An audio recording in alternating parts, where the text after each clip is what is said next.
Hi guys, JB and Minot here, and this is a quick pickups video for April 7th. Also, I'm going to do a review of a movie. There's only two games I picked up this week. Alpha Chicken, which I got from Amazon.com. It's a platformer. And Assassin's Creed Chronicles, which from what I understand is kind of a Metroid type game, only with Assassin's Creed. And it was only 30 bucks, and so I'm wondering if it was on the PlayStation Network or something, and they're repackaging it. Anyhow, I'm going to go ahead and review a movie called Hardcore Henry. Normally, I don't go to previews on Thursday nights because I have to work on Friday mornings. But my schedule changed a little bit, so I was able to work this afternoon and able to stay up a little later last night. So here's Hardcore Henry. Hardcore Henry is an action film strictly told from the first-person point of view, kind of like a first-person shooter.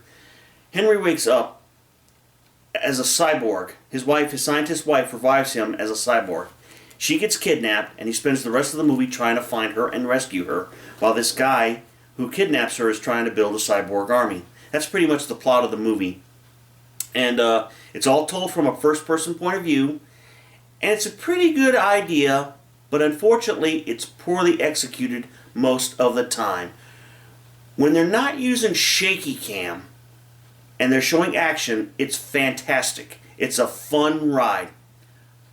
But when they are showing shaky cam, you can't understand what's going on the screen.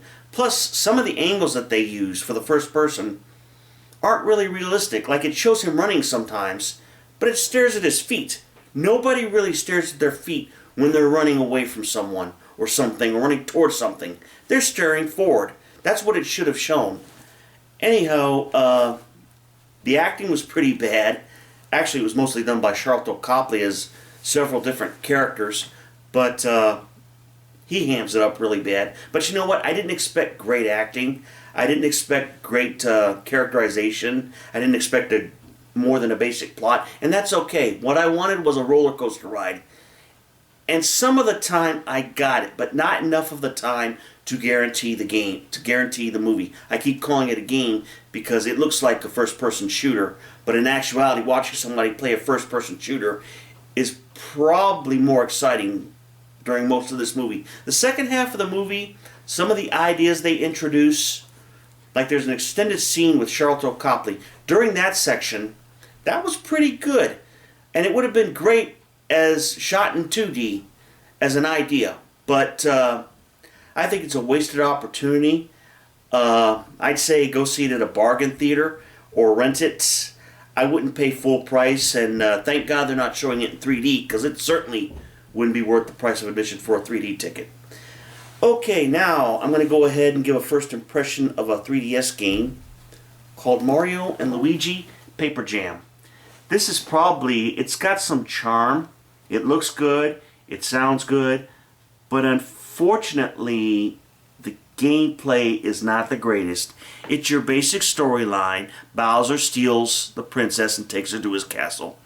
But here, what happens is somehow the characters from the Paper Mario universe get sucked into the real Mario universe, and they have to find all these characters and send them back to the Paper universe.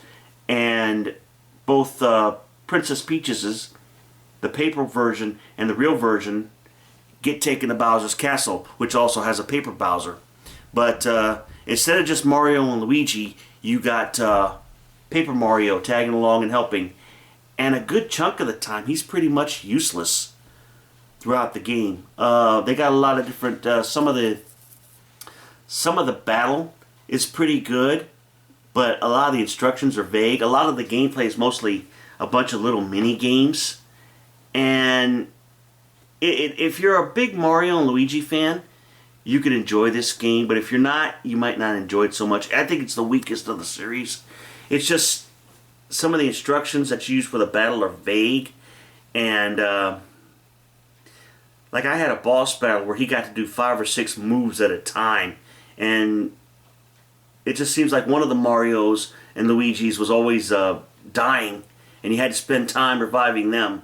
And they had these stupid battles where you have to battle like in this paper tank, and it gets kind of old real fast. And so far it's not, like I said, it's the weakest in the series. But if you're a Mario Luigi fan and you like that thing, you might like it. Okay guys, that is my video for this week. I hope to, like I said, I've always wanted to expand and do more videos. How well this one does with viewings depends on how many more I do.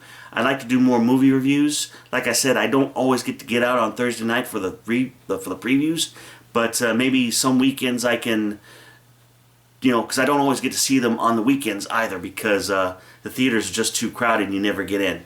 But anyway, tell me how you feel about this video, and I'm looking forward to hearing from you. In the meantime, God bless. Bye-bye.